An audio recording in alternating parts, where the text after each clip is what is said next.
Okay, welcome everybody to a quick little video on a fleet build that I plan on taking to the local store tournament tomorrow. And pretty excited for this tournament. It's been a couple months since I've been to an actual tournament, so this should be a lot of fun.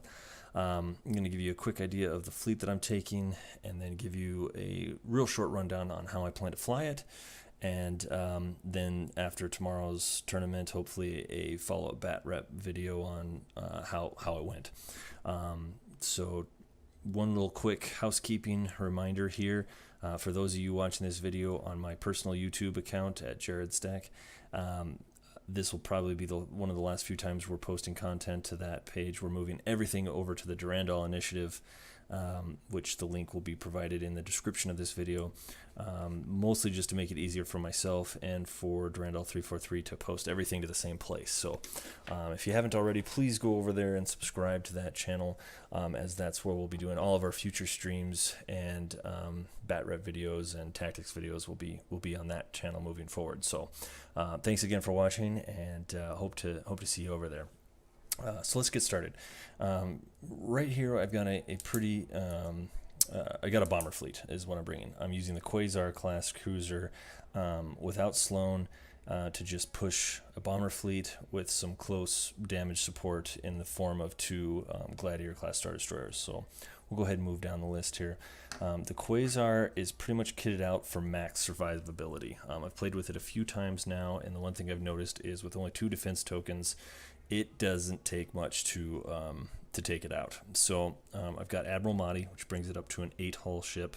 I brought Minister Tua in order to bring reinforced blast doors. The idea being hopefully I can take off at least 2, maybe 3 damage cards a match, giving it around 10 or 8 hull effectively. Then it's got the expanded hangar bays to take 5 to push 5 squadrons, and boosted comms to do it at long range. I also brought the Pursuant title, as it's cheap and allows you to kind of be flexible, at least in the middle of part of the game or the match, in order to when issuing commands. So it's easy to mostly queue up a navigate command, and then also be able to push squadrons that same turn. The 2 Gladiators, obviously the first one's Demolisher with Ordnance Experts and APT, and the next one is a untitled Gladiator with Ordnance Experts and APTs. I also brought a Gazanti cruiser along to also, obviously with the Bomber Command Center for the rerolls and expanded hangar bays, to be able to push 3 squadrons in a pinch if I need to. Or in the worst case scenario, if the Quasar is destroyed, I still have some viable way of pushing squadrons towards the end of game. Speaking of squadrons, we'll get into it. Obviously, the bulk of the bombing fleet is going to be made up of Major Reimer, nerfed Major Reimer, and 3 TIE bombers. Protecting them is going to be 2 TIE Advanced squadrons for escort, as well as Merrick Steel and TIE Defenders, who serve a multi-purpose role as far as both being fighter anti-squadron support as well as bombers in their own right. And then obviously a Jumpmaster 5000 for intel. The idea being this whole fleet goes a speed 4 or 5. I should be able to get a nice good alpha strike at least once in the game. They should be able to hold their own against most anti-squadron fighters, and be able to lay down quite a bit of hurt on capital ships as well. So that's the fleet. Precision strike with onto the objectives. Precision strike I brought along because I've got 2 ships with APTs, as well as Merrick Steel for a guaranteed crit. I should be able to generate a decent amount of critical damages, and be able to flip face-up damage cards for tokens. Fleet ambush, mostly to force my opponent to deploy at least a portion of their fleet closer to my bomber ball for a nice alpha strike, either turn 1 or turn 2. And superior positions, obviously, for the bomber ball, being able to get damage on rear hull zones, and generating victory points that way as well. So those are the objectives. This is the fleet, and next I'll show you how I intend to fly it. Okay, so hopefully with a 12-point bid in this meta, should almost guarantee that I'm going first most matches, although the only time I might not get first player is if I play against Randall 343. He pretty much knows the fleet that I'm intending to bring. He's the only other person that's probably bringing a pretty aggressive bid to go first, because the fleet he's bringing is very similar in design to this one. But that being said, how I intend to deploy first is obviously going to be with the Gazanti to start. Now, if I'm going first, I'm going to either, depending upon how the obstacles are set out, pick a side here. Probably the side with the most obstacles laid out. I'm fairly maneuverable. My squadrons don't care about obstacles. Plus, they can use those obstacles to generate obstruction to avoid flak. So, that being said, if most obstacles are on this side of the map, I'll probably start deployment by placing my Gazanti on this half of the half, I suppose is one way to say it. I'm going to be putting him about just off of range 3, straightforward. From there, it's all about squadrons. Squadrons are designed to be flown in pairs, essentially. So the first pair that's going to be put out is a TIE Advanced and a TIE Defender are going to go out in pairs. The next drop, another TIE Advanced and Merrick Steel are also going to go out there with them too, obviously. And then from there, we're going to go to the TIE Bombers, essentially also in pairs, making small,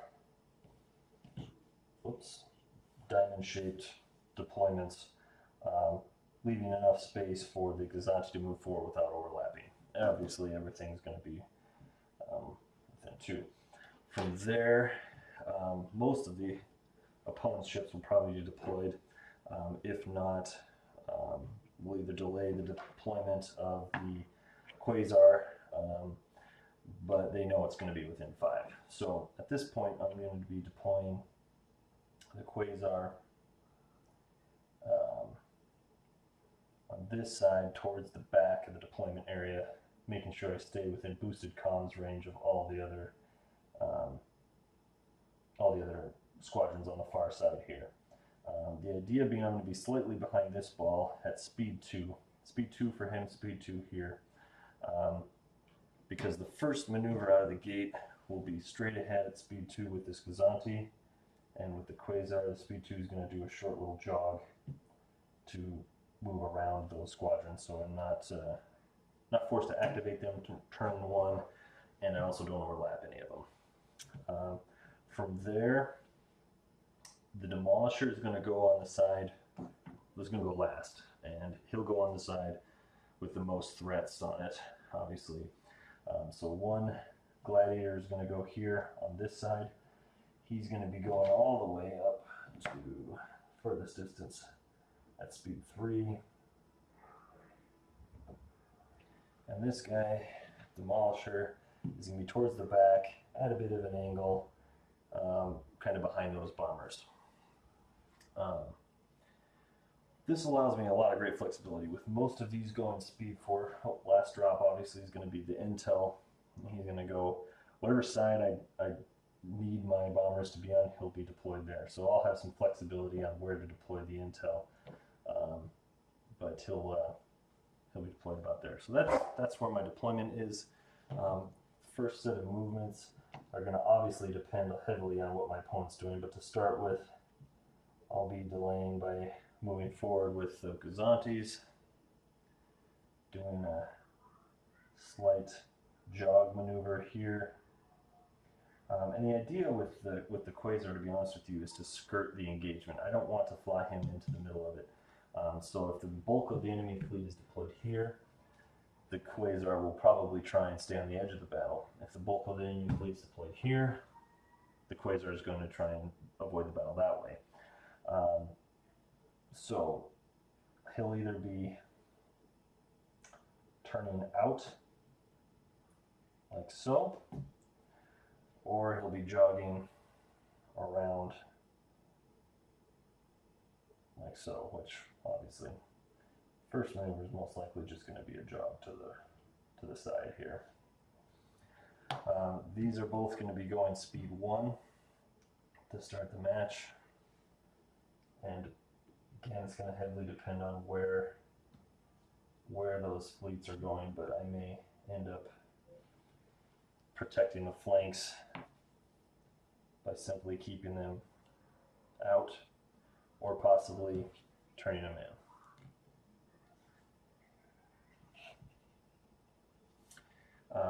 From there, the squadrons are pretty much going to form a big screen. If anybody's going to go after, he's going to have the biggest target on his back, mostly due to the fact that they're going to want to cripple my ability to activate squadrons. So anybody coming after him aggressively, I'm going to want to punish them severely. So that being said, during the squadron phase, the idea is both gladiators are protecting the flanks of the Arctans, or I'm sorry, the Quasar, and from there we're going to be setting up a fairly robust squadron ball here that nobody's going to want to be really excited to engage. It's going to look something akin to this, intel being wherever it needs to be. The idea is that the escorts are out front and to the sides a little bit.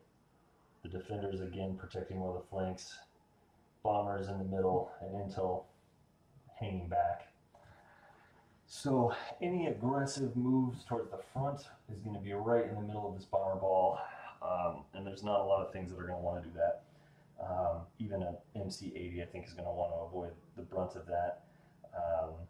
And then we've got the flanks protected by the gladiators, which can either stay slow and wait to first last somebody. Gladiator obviously can jump up and hit something after it's been weakened if it needs to. But with boosted comms and the ability to go 4 everywhere, we're essentially threatening anything within this radius. And so, yeah, that's the plan.